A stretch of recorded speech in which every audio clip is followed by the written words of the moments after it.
2022년은 스포츠 빅 이벤트가 잔뜩 몰려있는 해입니다. 동계올림픽, 축구 월드컵, 그리고 아시안게임, 그 가운데 북경 동계올림픽이 가장 먼저 개최됩니다. 그런데 우리 체육계는 기대보다는 사실 먹구름이 잔뜩합니다.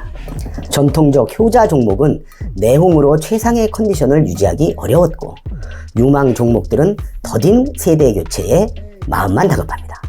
미디어를 통해 전해지는 소식에 의하면 동계올림픽 우리 대표 선수단은 1개, 많게는 2개의 금메달로 15위권을 목표로 하고 있다고 합니다. 종합순위 7위였던 4년 전의 평창 때에 비하면 다소 초라한 목표인 것도 같습니다.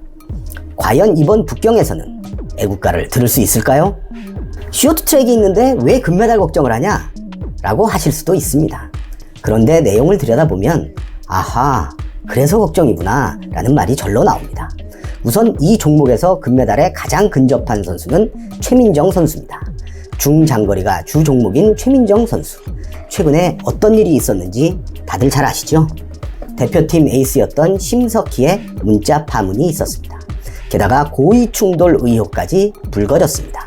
마음 편히 운동에 전념할 수 있는 분위기가 아닌 것이죠. 더군다나 이번 시즌 투어 대회에서의 충돌로 인한 부상으로 컨디션 유지가 너무 어려운 지경까지 이르렀습니다. 그래도 쇼트 강국 코리아의 에이스인데 하는 막연한 기대가 있을 수는 있죠. 그나마 그 기대에 조금이라도 부응하려면 또 넘어야 하는 산이 2개나 있습니다. 산 하나, 바로 주최국 중국입니다. 여러분, 각종 국제대회에서 언제나 붉은 유니폼의 중국 선수들과 우리가 어떤 레이스를 펼쳤는지 잘들 아실 겁니다. 그런데 이번은 저들의 홈그라운드입니다. 안 봐도 비디오 아닙니까? 전 안 볼랍니다. 뇌출혈을 할 것 같아서요.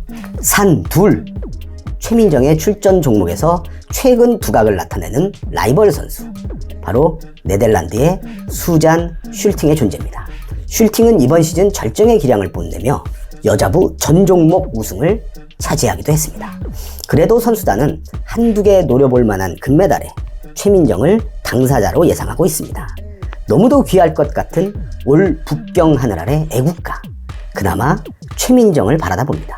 남자부는 이변, 깜짝 이런 수식어가 아니면 좀 어렵습니다. 지난 수년간 주축을 이루었던 선수는 중국으로 귀화를 해버리고 황대헌, 곽윤기를 중심으로 열심히들은 하고 있지만 압도적 에이스가 없기에 메달 색깔보다는 메달권 진입만으로 만족해야 할 것 같습니다.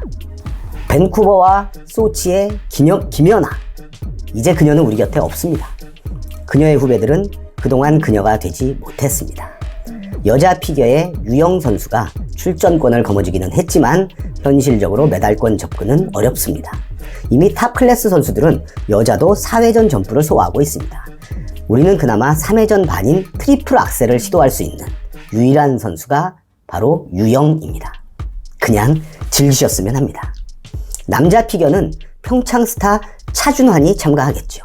그의 현실적 예상 성적은 5위에서 10위권이면 만족입니다. 이번 시즌 순회 경기에서 한 차례 3위 입상을 했지만 미국과 일본의 강세 앞에서는 그저 남의 잔치일 것 같습니다.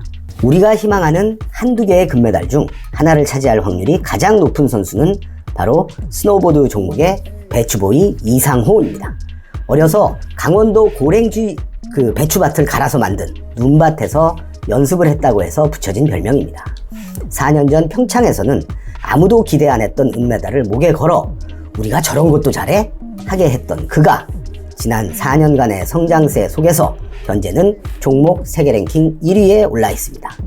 일말의 불안이 있다면 당대 랭킹 1위들이 종종 올림픽에서는 물을 먹는다는 것이지요. 그런 일이 없기를 간절히 기원합니다. 이상호가 출전하는 스노보드 알파인 종목은 보드를 타고 두 선수가 대회전을 하며 내려오는 스피드 갑의 경기입니다. 혼자 타고 기록을 측정하는 종목보다는 대결 모드이기 때문에 보는 재미가 더욱 쏠쏠한 종목입니다. 이상호의 메달 경쟁에 앞서 경기를 즐기신다면 뒷목 잡으실 일은 덜 할 것 같습니다. 우리가 아무리 최근에 동계 종목 강국으로 부상하고 있다지만 설상 종목에서 메달 따는 거 언감생심이었지 않습니까? 이것만으로도 이상호는 훌륭합니다. 평창에서 우리를 가장 흥분시켰던 금메달 중 썰매 종목의 윤성빈 기억하시죠? 그런데 윤성빈이 지금은 그때의 윤성빈이 아닙니다. 이번 시즌 투어 대회에서 메달권은 고사하고 10위권 밖 저 멀리 물러서 있기를 반복하는 부진에 빠져 있습니다. 얇은 선수층에 연습할 공간마저 대회 마치고 철거해버리는 우리 썰매 인프라를 감안하면 그만하면 됐다 싶기도 합니다. 스타트 구간에서 기록을 끌어올리지 못한다면 10위권도 장담하기 힘들 것 같습니다. 메달이 없다고 외면하지 않는다. 지난 도쿄올림픽에서 보여준 성숙한 우리 국민들의 격조 있는 올림픽 관람의 예 아니겠습니까? 이번 스켈레톤 종목에서 그런 분위기 속에서 스타로 부상할 선수가 한 명 있습니다. 바로 정승기 선수입니다. 우리 대표 선수 중 이번 시즌 남자 스켈레톤 랭킹 10위, 세계 랭킹 12위의 윤성빈과 14위의 김지수보다 앞서고 있습니다. 저는 조심스럽게 올림픽 5위와 스타덤 예상해봅니다.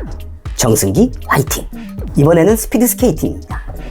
평창에서 우리 빙속은 이승훈이 남자 매스 스타트에서 금메달을 획득하고 여자부 이상화는 500m 은메달을 차지하며 2010년 밴쿠버 이후 자리매김한 빙속 강국의 위치를 지켜냈습니다. 그런데 말입니다. 솔직히 이번에는 좀 어려울 것 같습니다. 스타급 선수들의 은퇴와 노화로 북경의 빙판 위에서는 고전을 면치 못할 것 같습니다. 아마 이번 대회는 세대 교체 직후 맞닥뜨려지는 흔히 말하는 계곡 세대가 되는 것 같습니다. 세부 종목별 출전권도 많이 따지 못했고요. 뚜렷한 에이스가 없기도 합니다. 그나마 한 줄기 빛이 있다면 월드컵 1500m에서 분전한 김민석 선수가 될 것입니다. 평창에서 이 종목 비서구권 선수 최초의 메달이죠. 동메달을 수상한 한국 빙속의 희망 김민석 선수. 그가 이번에는 좀 더 성숙한 레이스로 4년 전의 동메달이 깜짝이 아니었음을 보여주길 바랄 뿐입니다. 황제 이승훈의 뒤를 잇는 남자 매스 스타트의 정재원 선수는 시즌 기록이 이승훈을 능가하고 있습니다. 매스 스타트는 여타 종목과 달리 기록보다는 영리한 레이스 운영이 중요한 만큼 당일 경기 운영 결과에 따라 금까지는 힘들어도 그의 목에 무언가 메달 하나쯤은 걸릴 수도 있지 않을까 기대해 봅니다. 여자 빙속은 김보름을 보는 경기입니다.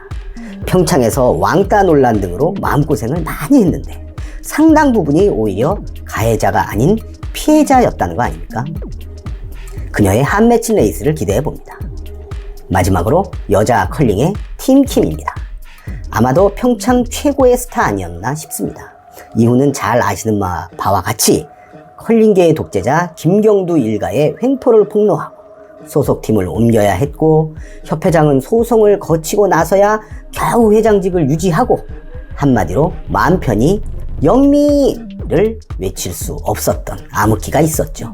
올림픽 출전 티켓도 막바지인 지난 12월에 겨우 따낼 수 있었으니 북경 준비가 치밀하게 되었을 것이라고는 장담하지 못하는 분위기입니다. 4년 전에 팀킴의 모습을 어느 정도 재현해낼지는 사실 좀 미지수입니다. 금메달 1개 정도 목표? 조금은 낯설은 올림픽 선수단의 목표치입니다. 미국과 몇몇 꼬봉들의 정치적 보이콧, 코로나 시대, 북한 불참. 지구촌 축제보다는 중국, 저들만의 축제가 될 것이 훤히 보이는 이번 북경 동계올림픽. 지난 도쿄올림픽에서 보여준 우리 국민들의 선진스러운 올림픽 맞이. 이번에도 당돌 모드 아니겠습니까? 오늘 일일이 거론하지 못한 빙상, 설상, 썰매 종목의 여타 국대 선수들에게 한겨울 찬바람을 가르는 따뜻한 박수를 보냅니다. 쉽지는 않겠지만 애국가 3번만 들었으면 좋겠습니다. 목표치 2개, 깜짝 1개 더해서 말입니다.